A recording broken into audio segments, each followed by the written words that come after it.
Bienvenue sur RT, écoutez la radio tuséphonienne des schizophrènes pour cette transmission du 14e jour du 151e ZFX.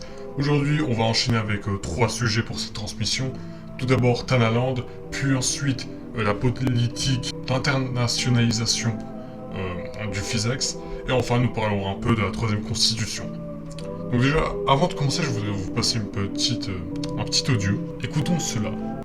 Est-ce que vous connaissez Tanaland, ce pays au drapeau rose complètement interdit aux hommes? Qu'est-ce que c'est que Tanaland, vous allez me dire? Je vous explique. De nombreux hommes se sont mis récemment à utiliser le mot Tana pour insulter les femmes sous leurs vidéos. En gros, pour faire simple, c'est la nouvelle version du mot pute. Mais les jeunes femmes ont rapidement trouvé une façon de contrer cette nouvelle insulte en créant Tanaland.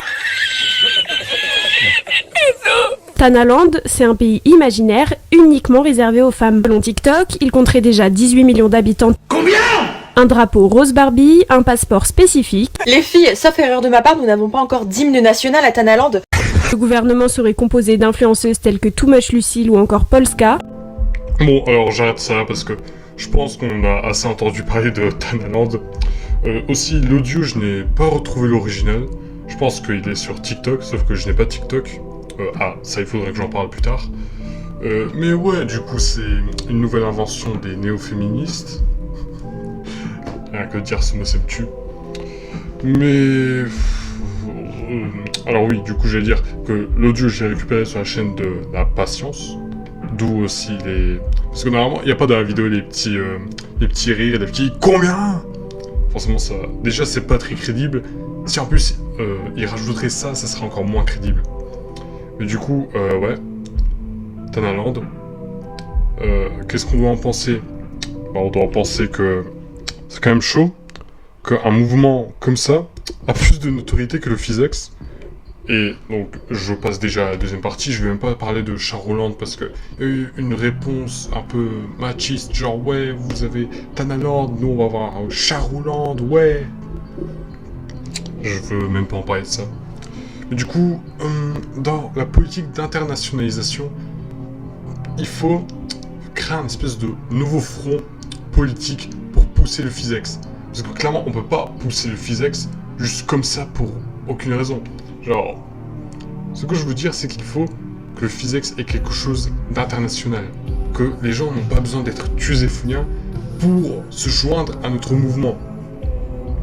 Et donc, se rattacher à des idéologies serait nécessaire. Et aussi, déjà pour l'instant, le PhysX possède un compte donc YouTube, Instagram et DeviantArt. Mais du coup, il faudrait ouvrir un compte TikTok pour pousser ce front tuséphonien, finalement comme le fait ici Tanaland, et aussi un peu rivaliser avec Tanaland. Bon, alors ce sont de bien grands mots, car rivaliser avec une construction comme ça, c'est un peu honteux de le dire, mais on va pas réussir quoi. Mais du coup, voilà, l'annonce qui est qu'il faut créer une nouvelle classe...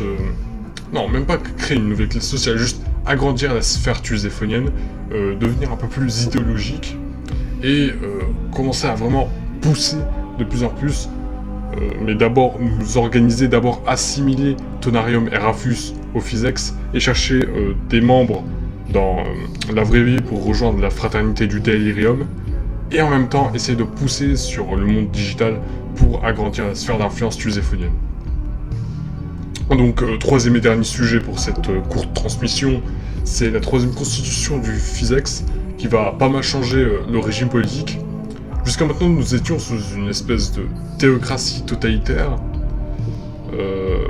Ouais, enfin, c'était ce qu'on appelait le régime de régence. Mais maintenant, du coup, ce régime était censé être temporaire jusqu'à ce que l'on trouve un autre régime pour le remplacer. Et du coup, ce moment est arrivé avec la 3ème constitution qui va être publiée, qui en gros va diviser les pouvoirs du PhysX et donner plus de pouvoir aux travailleurs. En tout cas, enfin, tout le monde dans le PhysX Delirium est censé être travailleur, donc réellement c'est juste répartir les pouvoirs, les diviser un peu, et passer d'une... finalement, on peut le dire, hein, d'une espèce de dictature totalitaire à une autocratie parlementaire, où il y a donc l'ancien régent Vadrelius, qui est face à un parlement, et qui a à ses côtés le proviseur, le dux, qui ont chacun leur rôle. Enfin, tout sera expliqué dans la Constitution. Je veux aussi faire une transmission pour expliquer ce qu'il y a exactement dans la Constitution pour que nous soyons tous clairs. Mais tout ce qui doit être retenu, c'est que après la troisième Constitution du Physex Delirium, le Remtiskezo Vadrelius Milarium est plus au pouvoir. C'est le conseil neuronal qui est au pouvoir.